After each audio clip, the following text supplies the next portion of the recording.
haid. Hati-hati ini, penting, hati-hati. Jangan mau ibu kalau disuruh sholat walaupun tidak keluar darah, disuruh puasa fardu, jangan. Juga disuruh melayani bapak, jangan mau. Karena sudah punya pengetahuan baru sekarang. Bapaknya juga jangan maksa, masih masa haid walaupun tidak keluar darah, hati-hati. Assalamualaikum warahmatullahi wabarakatuh. Alhamdulillah ala ni'amillah. Wassalatu wassalamu ala rasulillah Muhammad ibni Abdillah Toha Rasulillah wa ala alihi wa ashabihi wa ahli baitihi wa azwajatihi ajma'in, amma ba'du. Salam pesantren inovatif, salam santri hebat. Para pemirsa, santri putri, santri putra, mahasiswa putri, mahasiswa putra, bapak-bapak, ibu-ibu, kalangan semua yang berkenan hadir di channel ini, masih pada topik lanjutan tentang haid nifas, masih pada topik inti tentang haid nifas. Supaya lebih jelas, sekarang saya akan menerangkan istilah-istilah yang ada di bagan 1 sebelumnya. Episode berapa itu? Saya lupa ya. Pokoknya yang ada bagan-bagan itu, bahwa istihadah dibagi menjadi pemula dan biasa, itu di bagian 1, tabel 1. Saya lupa episode berapa, silahkan dilihat di sana ya. Kalau sempat di print atau dicetak, bagus. Saya akan menerangkan istilah-istilah itu. Kita akan membahas istilah yang ada di bagan-bagan itu. Jadi ini sekarang sudah masuk kepada pembahasan istihadah. Kalau episode sebelumnya masalah haid sudah selesai, sekarang masalah istihadah beserta istilah-istilahnya itu ya. Masih ingat istihadah itu kan ada istihadah haid, ada istihadah nifas. Masing-masing itu dibagi 2, sama pembagiannya, yaitu pemula dan biasa. Apa yang dimaksud pemula, apa yang dimaksud biasa. Baik, sekarang dimulai dari pemula. Pemula, menurut asli di kitab itu adalah mubtadi'ah. Mubtadi'ah artinya orang yang baru mulai haid pertama kali langsung terkena istihadah. Mulai pertama kali haid langsung berbarengan dengan istihadah. Kalau dalam nifas, ya nifas pertama kali langsung berbarengan dengan istihadah. Itu yang disebut dengan pemula. Namanya pemula kan pasti awal, di mana-mana awal. Arti kata pemula. Lawannya pemula adalah biasa. Dalam kitab mu'tad. Arti biasa dari mu'tad itu sebetulnya kurang cocok, kurang pas, karena mu'tad itu kan isim maf'ul, isim fa'il, subjek, pelaku. Saya artikan dengan biasa. Arti biasa tidak cocok, tapi saya pakai dengan beberapa pertimbangan. Kalau biasa itu dipakai biasa pakai kata subjek pelaku jadi pembiasa.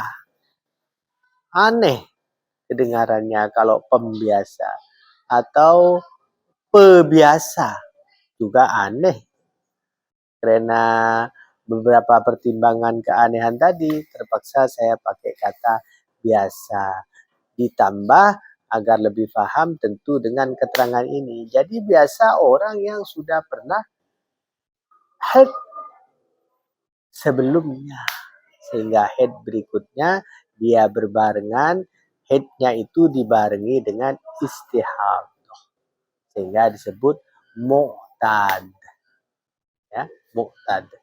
Jadi biasa orang yang mulai head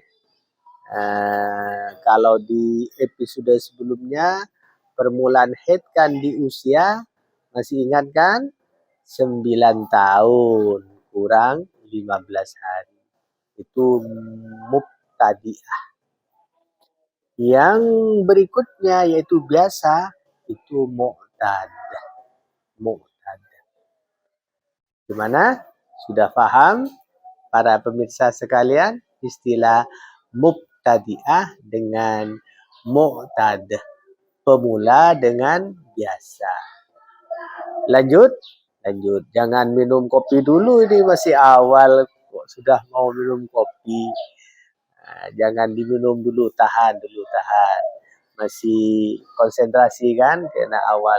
Takutnya kalau diminum sekarang kopi dan teh atau susunya nanti materi belum selesai, teh kopi dan susunya sudah selesai habis sama dengan saya ini. Baik, lanjut. Mubtadi'ah dan mubtadi'ah dan mu'tad, pemula dan biasa ini sama-sama dibagi dua biasanya kalau di kitab-kitab itu dibagi dua. Apa yang bisa dibagi dua? Yaitu bisa membedakan dan tidak bisa membedakan. Mu'tada juga dibagi dua, bisa membedakan dan tidak bisa membedakan. Jadi istilah bisa membedakan ini apa maksudnya? Tidak bisa membedakan apa maksudnya? Apa yang tidak bisa dibedakan? Apa yang bisa membedakan? Apa bisa membedakan jenis-jenis darah? Seperti apa? Supaya tidak penasaran kita teruskan ya. Bisa membedakan itu kalau dalam kitab fikih disebut mumayyizah. Mumayyizah bisa membedakan. Kalau lawannya tidak bisa membedakan, artinya istilahnya ya sedikit beda. Ghairi mumayyizah. Tidak bisa membedakan ghairi mumayyizah. Yang bisa membedakan mumayyizah, yang tidak bisa membedakan ghairi mumayyizah. Mudah kan? Mudah. Gampang. Untuk diingat juga bisa membedakan berarti mumayyizah. Tidak bisa membedakan ghairi mumayyizah bahasa aslinya. Sekarang apa yang bisa membedakan? Yang bisa dibedakan adalah jenisnya darah. Yang bisa membedakan berarti perempuan tadi bisa membedakan jenisnya darah antara darah kuat dengan darah lemah. Kalau tidak bisa membedakan ghairu mumayyizah berarti tidak bisa membedakan jenis darah kuat dan lemah. Loh, berarti ada istilah baru ini. Darah kuat dan darah lemah. Ada istilah baru.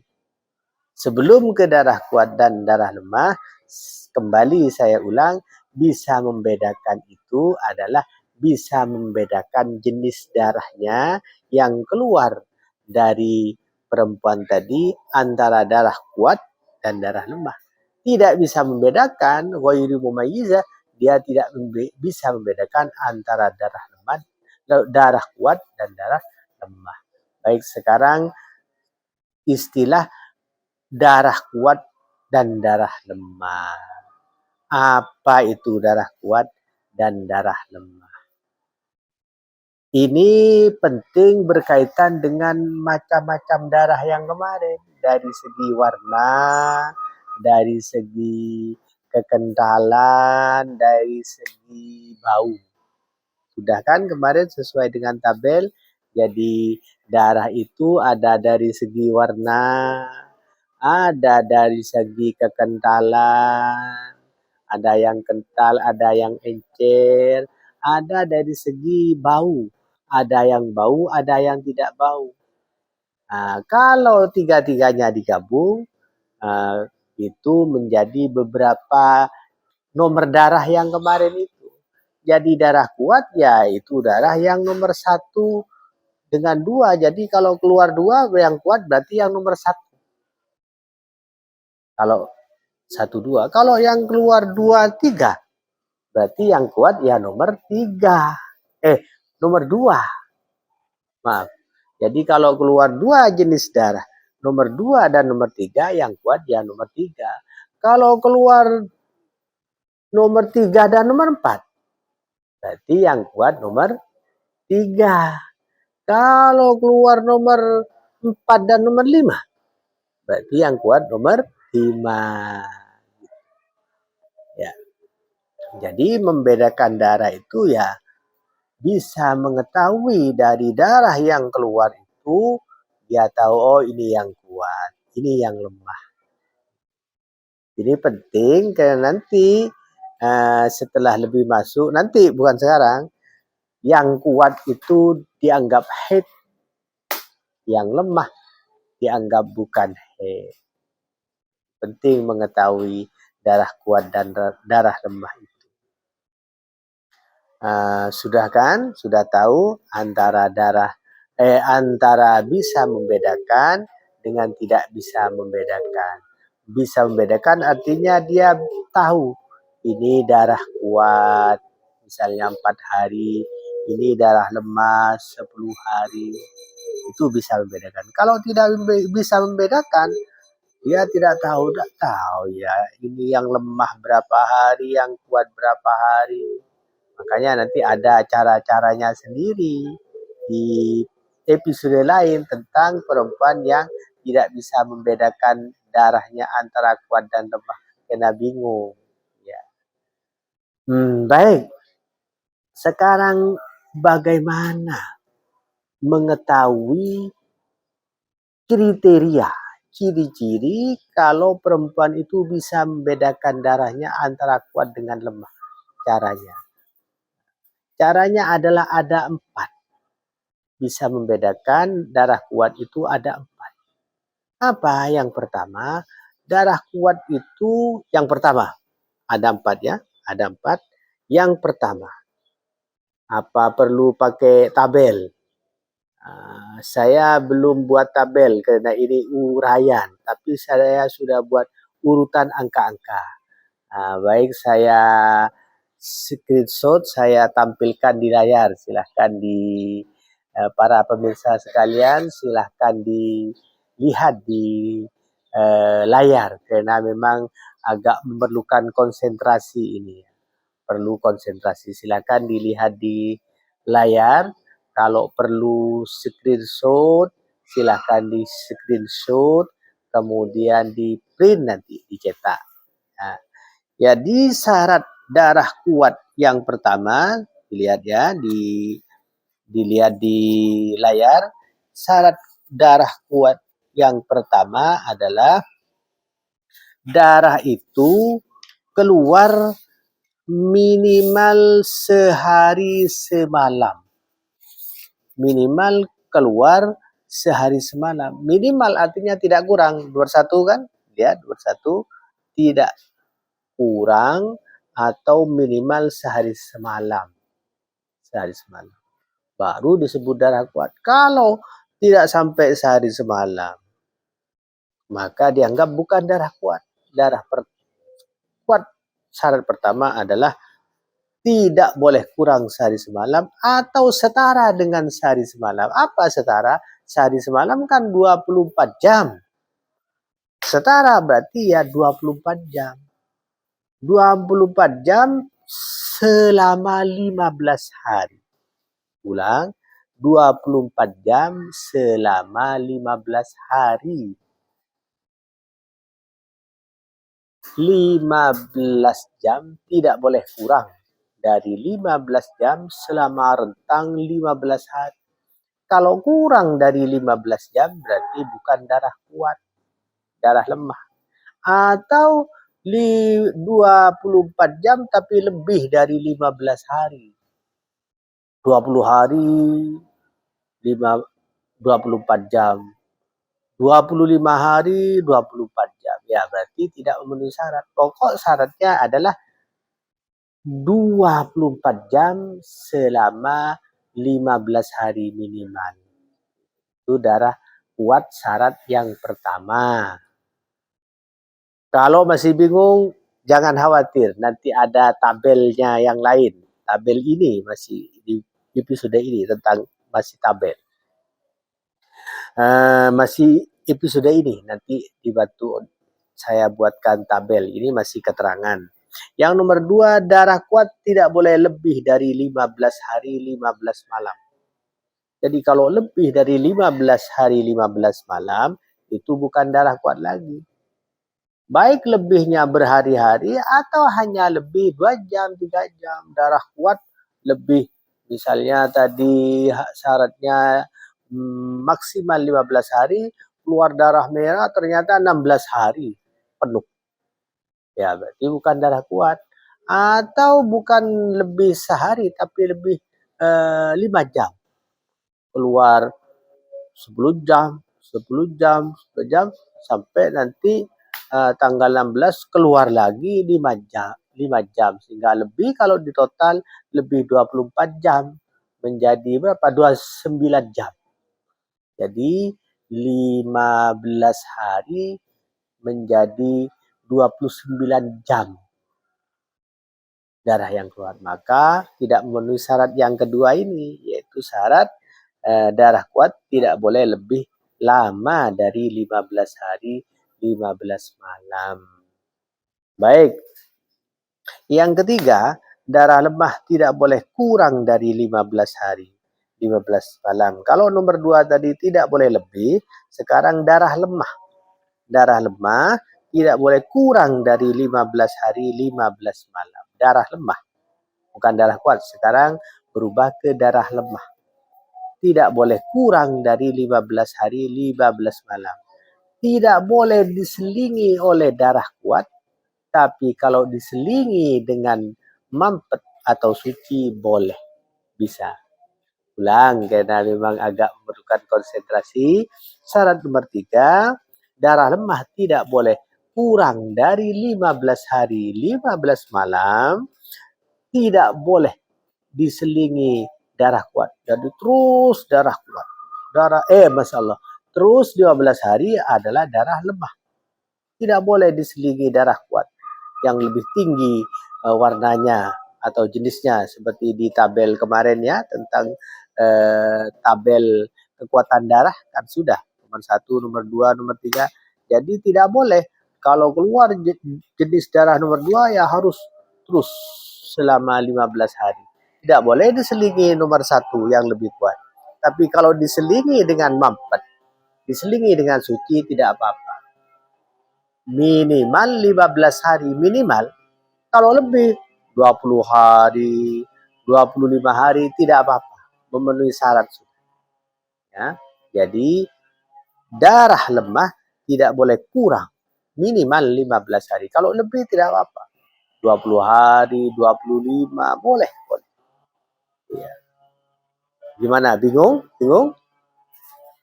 Bisa paham?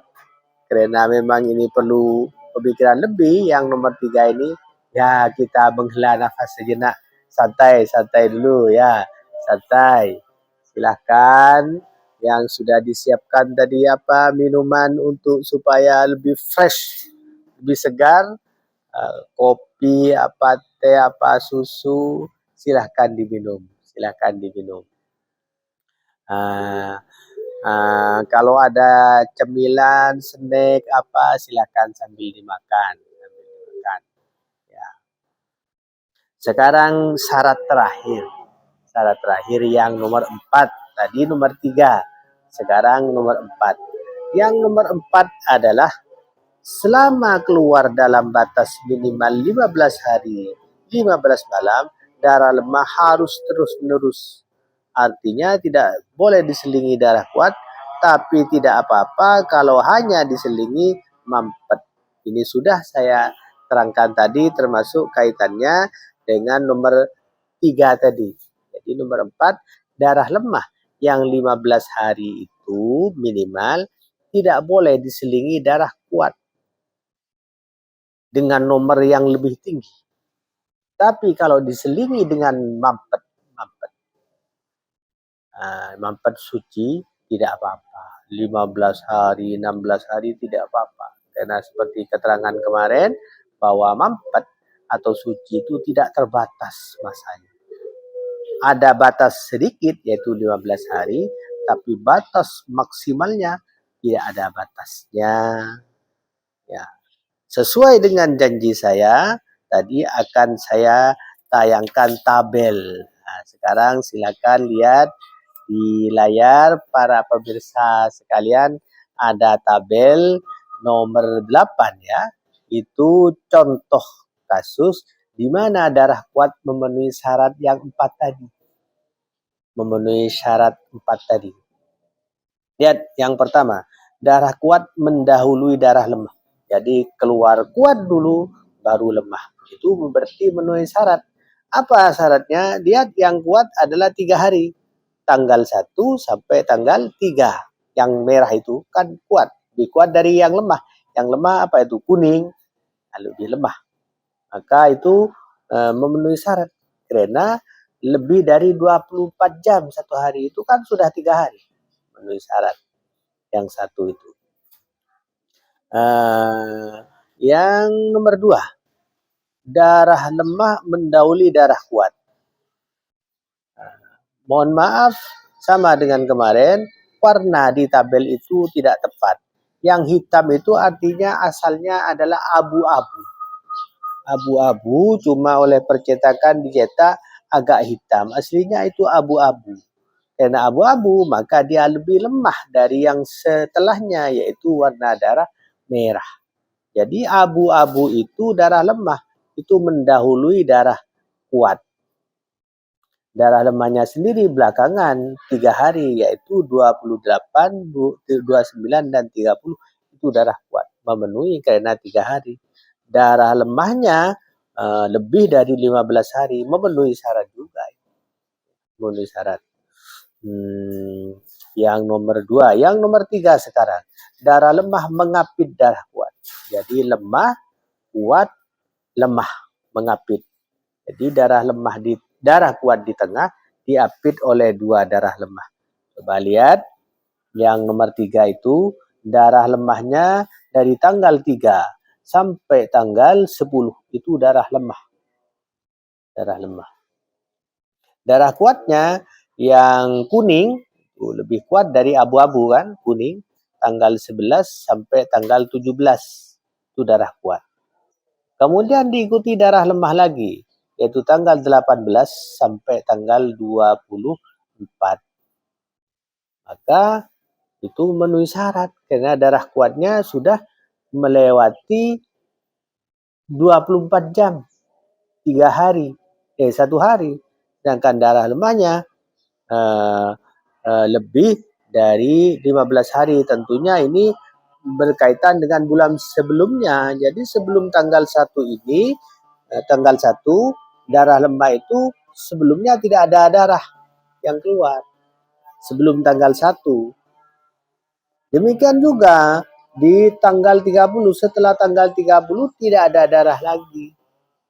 Jadi darah lemahnya memenuhi syarat karena minimal 15 hari. Baik, yang nomor 4 sekarang. Darah kuat mengapit darah lemah. Darah kuat mengapit darah lemah. Jadi kuat, lemah, kuat. Ini kebalikannya yang nomor 3 tadi. kuat mengapit lemah. Yang kuat di situ digambarkan memakai warna merah tua.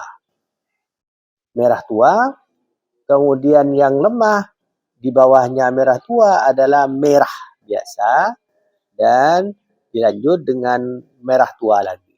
Yang darah kuat merah tua itu keluar dari tanggal 1 sampai tanggal 5. Darah kuat tanggal 1 sampai tanggal 5. Setelah itu lanjut berubah warna darahnya menjadi lemah, yaitu darah merah. Tanggal 6 sampai tanggal 20. Tanggal 6 sampai tanggal 20 berarti kan sudah memenuhi syarat 15 hari darah.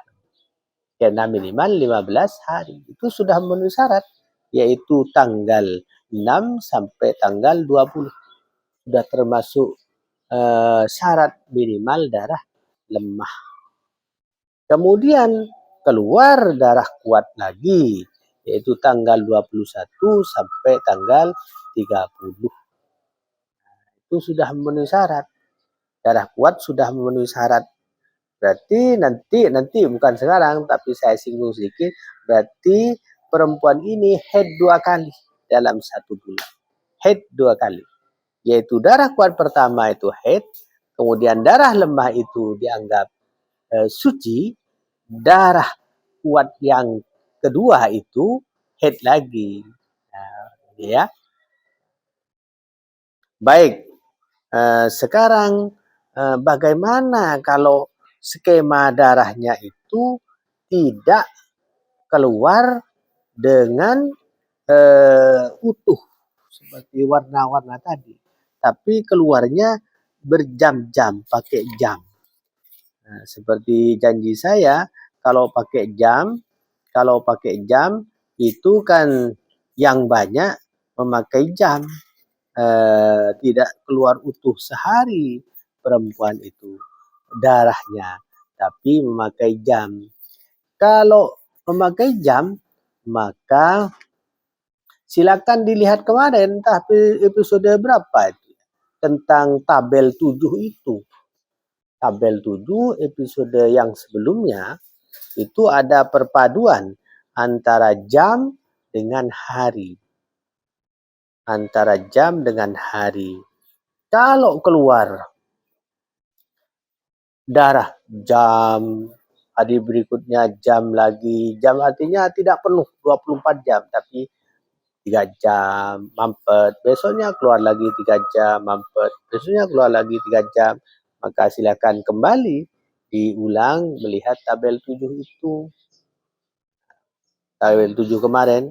Dan semakin jelas sekarang tujuannya. Dulu saya hanya paparkan sekilas, terangkan secara singkat. Sekarang lebih jelas lagi tabel 7. Ya. Supaya tidak merepotkan, saya tayangkan lagi tabel 7. Tabel 7 silakan dilihat di layar. Bapak, Ibu sekalian, adik-adik, mahasiswa-mahasiswi silahkan dilihat. Yang satu itu keluar jam. Jadi 1 hari 1 jam, 2 hari, hari kedua 6 jam, hari ketiga 10 jam, dan seterusnya. Maka kalau dijumlah itu 1, 6, 10, 7, 6 lebih dari 24 jam. Maka memenuhi syarat sudah. Darah kuatnya memenuhi syarat, yaitu 24 jam. Maka headnya dihitung 5 hari. Di keterangan 5 hari, yaitu tanggal 1 sampai tanggal 5. Yang perpaduan nomor 2, yaitu keluar hari, sehari semalam penuh, dan jam. Nomor 2, ya. Nomor 1 keluar sehari semalam penuh. Nomor 2 kosong. Nomor 7, tanggal 3, tanggal 3 7 jam. Tanggal 4 1 hari penuh. Tanggal 5 9 jam, tanggal 6 9 jam. Maka darah kuatnya memenuhi syarat karena melebihi minimal 24 jam dalam rentang 15 hari. Berarti headnya itu sudah berapa di kolom keterangan? 6 hari. 6 hari. Dari tanggal 1 sampai tanggal 6. Yang ketiga, sama ini dengan yang di atasnya, cuma yang nomor 1, cuma ini tidak ada sehari malam keluar darah terus, tapi pakai jam. Hari tanggal 1 kosong bersih, tanggal 2 bersih, tanggal 3 keluar 7 jam, tanggal 4 kosong, tanggal 5 10 jam, tanggal 6 kosong bersih, tanggal 7 8 jam. Kalau di total itu semua melebihi 24 jam. Karena melebihi 24 jam, maka darah kuatnya memenuhi syarat. Dalam waktu 15 hari, dia memenuhi syarat dari tidak kurang dari 24 jam. Yang nomor langsung ke yang nomor 4 sekarang, nomor 4. Nomor 4 ya. Dan sama dengan nomor 2, jadi keluar darah mulai tanggal 5 penuh sehari semalam, kemudian kosong, tanggal 6, tanggal 7 bersih, kosong, tanggal 8 sampai 10, 3 hari terus-menerus keluar darah. Kemudian bersih, kosong, tanggal 11, 12, terus sampai baru tanggal 14 keluar darah 1 jam, tanggal 15 4 jam, tanggal 16 1 jam. Maka darah yang keluar penuh tadi beserta keluar yang berjam-jam tadi beserta yang kosong dianggap haid. Jadi yang bersih tadi tanggal 6, tanggal 7, tanggal 11 sampai 13 walaupun bersih tetap dianggap haid. Jadi haidnya adalah 12 hari dari tanggal 5 sampai tanggal 16, 12 hari. Dari tanggal 5 sampai tanggal 16 total haid semua. Penting ya, penting ini supaya tahu bahwa ketika darah tidak keluar bukan berarti suci, bukan berarti boleh sholat, tetap tidak sholat.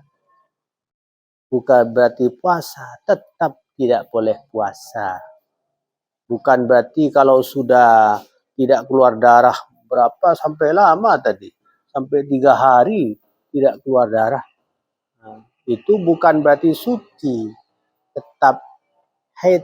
Hati-hati ini, penting hati-hati. Jangan mau ibu kalau disuruh sholat walaupun tidak keluar darah, disuruh puasa fardu, jangan. Juga disuruh melayani bapak, jangan mau. Karena sudah punya pengetahuan baru sekarang. Bapaknya juga jangan maksa, masih masa haid walaupun tidak keluar darah, hati-hati. Yaitu keterangan dari darah kuat dan darah lemah beserta syarat-syaratnya. Jangan khawatir, nanti saya sambung dengan kalau kasus darah yang tidak memenuhi syarat yang 4 tadi. Saya buatkan tabel sudah. Kalau ada kasus di mana darah tidak memenuhi syarat yang 4, pakai tabel yang lain. Karena memang agak perlu forsir tenaga, saya kira cukupkan di sini dulu. Sudah selesai. Walaupun belum 100% paham, minimal ya 80%, separuh lebih kita paham. Nanti akan diperjelas dengan tabel berikutnya darah-darah yang tidak memenuhi 4 syarat tadi. Dan ada tabel berikutnya di episode berikutnya tentu. Jadi mohon ditunggu penayangan episode selanjutnya tentang darah kuat dan darah lemah. Ini insya Allah sudah mau akhir-akhir ini para pemirsa sekalian. Mau akhir-akhir. Kenapa? Karena di episode selanjutnya itu sudah masuk kepada pembagian yang tuduh detail rinci itu. Karena sudah detail dan rinci, tidak usah disimak semua. Cukup disimak bagi yang berkenaan dengan dirinya saja. Jadi mubtadi'ah mumayyizah tidak usah menyimak yang lain. Mubtadi'ah ghairi mumayyizah, tidak usah menyimak yang lain, cukup itu saja. Yang muqtadah mumayyizah disimak muqtadah mumayyizah saja. Tidak usah menyimak yang lain. Biar tidak ribet, biar tidak ruwet. Jadi ini sekali lagi adalah episode-episode menjelang akhir. Insya Allah setelah ini 2 atau 3 episode sudah selesai pembahasan kita tentang etivas ini. Setelah ini selesai, maksudnya bukan selesai episodenya, episodenya tetap lanjut, tapi langsung masuk ke detail-detail sehingga tidak usah disimak semua. Begitu, begitu pemirsa. Begitu keterangan yang kita bahas tentang ini. Mohon sabar ditunggu episode berikutnya yang lebih memperjelas tentang perbedaan antara darah kuat dengan darah lemah. Karena ini penting. Kalau ini tidak dipahami secara lengkap, nanti percuma masuk kepada pembahasan-pembahasan yang jenis istihadah yang 7 itu percuma. Jadi ini wajib dipahami dulu. Begitu. Alhamdulillah sudah selesai. Sudah berakhir pembahasan tentang syarat-syarat darah disebut darah kuat dan darah lemah. Sudah cukup selesai. Kalau masih ada apa tadi teh, kopi atau susu silahkan diminum. Kalau punya saya sudah tidak ada, ya tidak usah. Tapi kalau masih ada silahkan diminum. Begitu para pemirsa sekalian, terima kasih sudah mau bergabung, tetap menyimak, tetap semangat, tetap belajar. Terima kasih, saya tutup, saya akhiri. Wassalamualaikum warahmatullahi wabarakatuh.